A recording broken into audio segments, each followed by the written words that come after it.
road. Jet of sorts. Whittle's jet.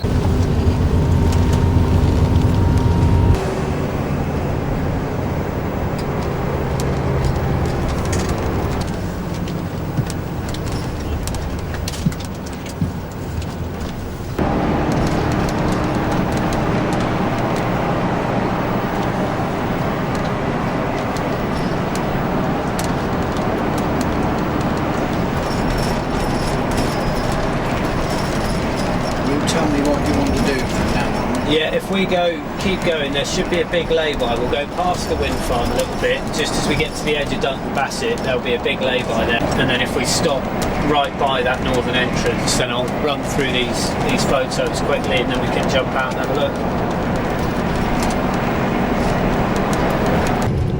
I go to Scotland about Thursday. Oh yeah, that's right. Oh, the North Coast. There's hundreds of them. Yeah. Absolutely hundreds. Yeah.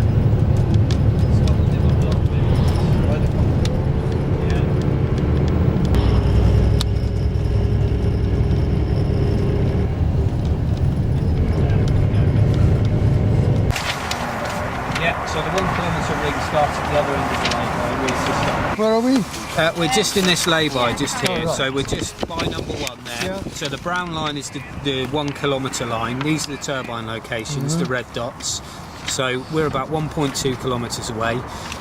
As I said, the edge of Rooks Bridge is about 1.2 kilometres from the nearest turbine. So this is the kind of scale that they'd be from the edge of Rooks Bridge. It's about 400 metres from the turbine. We jump up there, we can have a listen, have a look at them from there, and then we'll go around the side.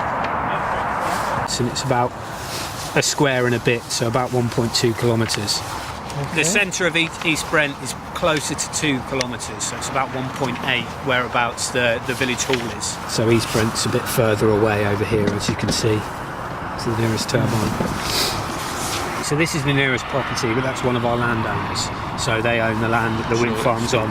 So the nearest property is this little cottage here. Yeah, it's about 700 metres. Yeah, they're 740 there. So you've got. Are they landowners as well? No, they're not. No. Does he own all the site with the 4? No. There are a number of landowners. So turning left here.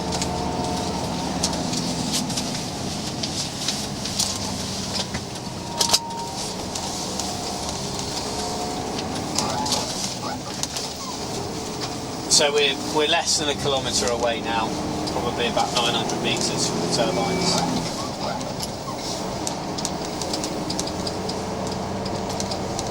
So it doesn't get any prettier, the closer you get it.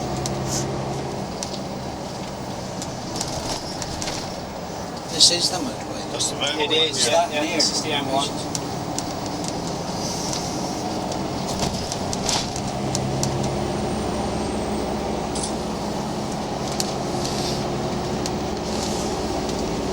If he rented it? No, I know, I wasn't saying that. I was saying if he didn't own it, he'd be the one to object there. Yes, Sorry, I didn't put it right. So that's the only house near, really. Oh, yeah, it's just saying that. Yeah. Why only that for?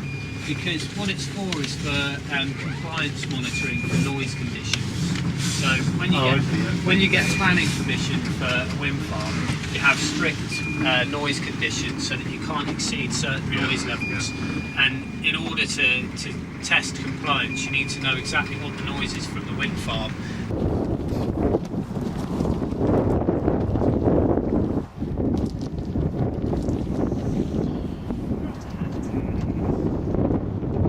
We're 400 metres from the turbines at this point, and this is probably about as noisy as they'll ever get because we're downwind of the turbines at 400 metres. Because I'll get nothing out of this at all.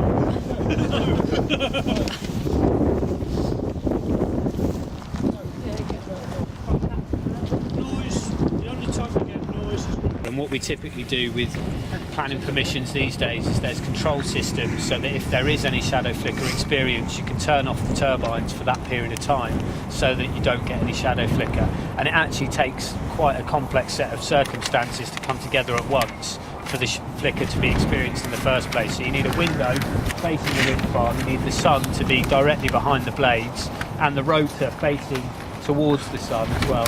What about reflection off the feet? They're painted with a low reflectivity paint. So what we will do is we'll do a shadow flicker assessment to identify if there are any properties which could be potentially affected. If there are, then we will propose a planning condition states if any flickers experienced at any of the nearby properties, then we will take action, and that means shutting the turbines off when the flickering. Will that be purely manual? No, you can get a control system that tests when, because it knows what times of day it might happen, because you know exactly what the sun's going to do.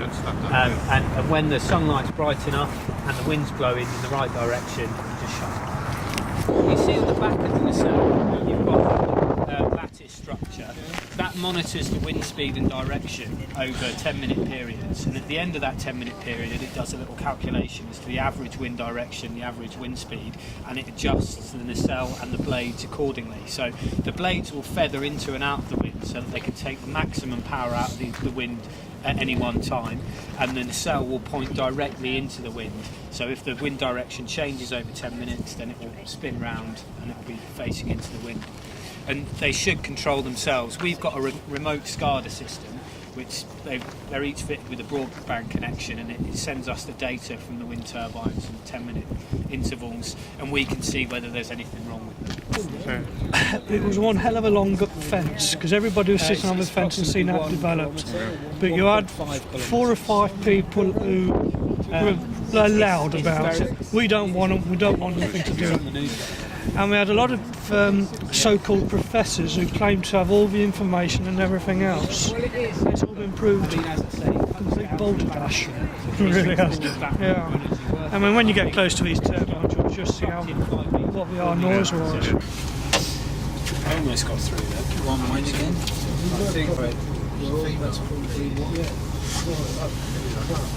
Oh, right, we should have turned this. We'll get there in the end.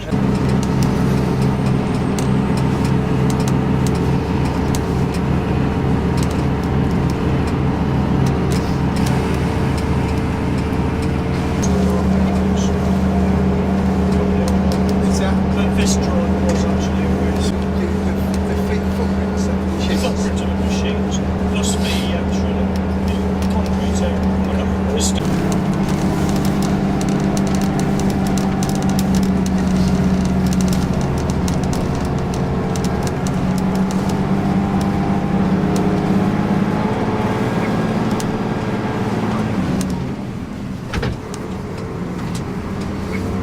They're all 4 turbines the same, aren't they? Yeah, they are. Because of the distance, they look different. Yeah.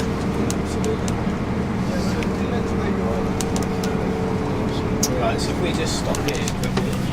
This here is the control building where all of the turbines, the electricity from the turbines goes into here, and in this building you have one side which is the wind farm side of the control building, and one side which is the grid side. So Western Power Distribution manage the grid side. It's a sort of connection. Yeah, basically, yeah. So our switchgear's on one side and their switchgear's on the other side, and the turbines go into our side, and then it's their responsibility to connect any new generator to the grid network. So they run a connection from here, goes underneath the motorway, and we connect it to the 33 kV network over there. And as you can see, there's no overhead line, so it's all underground. The line that you can see here was already existing on site. So in the back of the building is the SCADA system and all the sort of controls for the wind farm. You can monitor the turbines from in round the back in the control room. Do you get the lighting on the top? Like your test mast? Yeah. Well, the only reason Where's the highest light? Obviously for aircraft. If you were going to light it, you would light the highest practicable point, which is the nacelle. So where the you can see that little lattice structure coming out with the anemometers on. Right. You would light it around about there, usually on the back of the nacelle. But you would only light it if there's been a request from the MOD or the CAA. Usually the MOD. We've got MOD. We've got the helicopters flying around every day. Yeah. Just an airport too. Yeah, absolutely. I mean, I don't think there's going to be any operational impact at Bristol Airport because we're on the other side of the Mendips, but I think the MOD might well request aviation lighting, but if they do, you can go back to them and ask whether it can be infrared lighting, which we've recently done on our project in Cambridge just down the road, and they accepted that. They said, yeah, infrared is fine. because And that means that it wouldn't be visible. it's not to the naked eye, no. So you'd have to have infrared Speed, I suppose. goggles on, which pilots do have. Ah.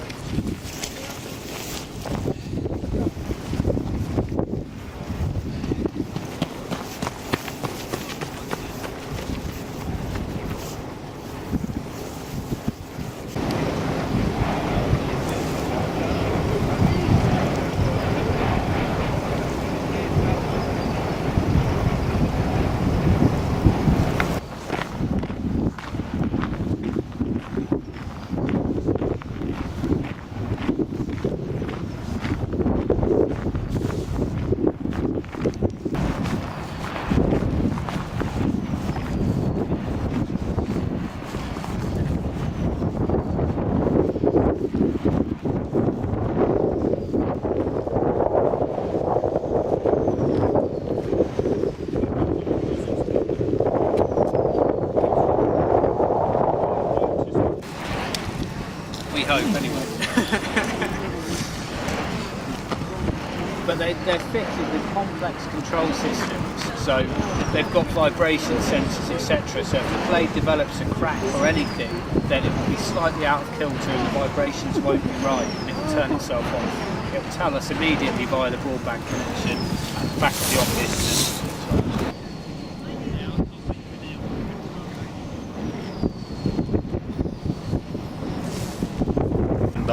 So they've been operating since pretty well the beginning of October, for 4 months solid.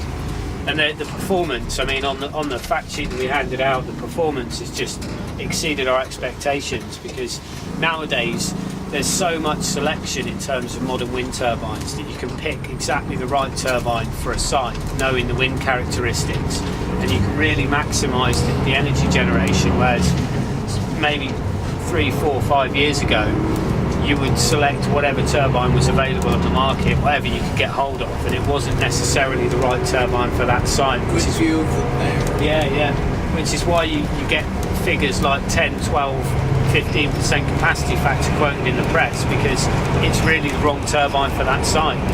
You shouldn't really get that in this modern day and age.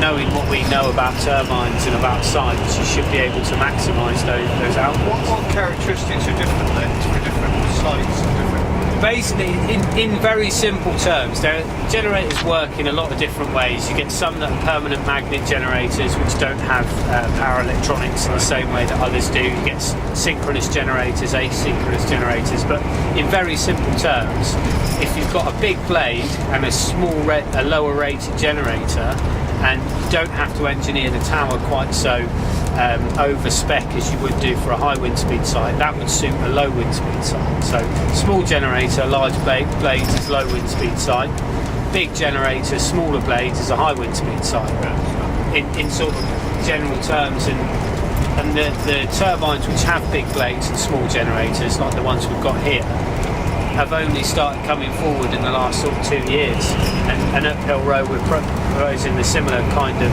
turbine. So it's not so much sort of picking a different design of blade, it's the whole combination. It's the combination, and also the generators can be sort of made up so that they have different, what we call a power curve. So the power curve is at different wind speeds it will produce a different amount of power, and you can engineer it so that it produces more power at lower wind speeds rather than having more power at the top end.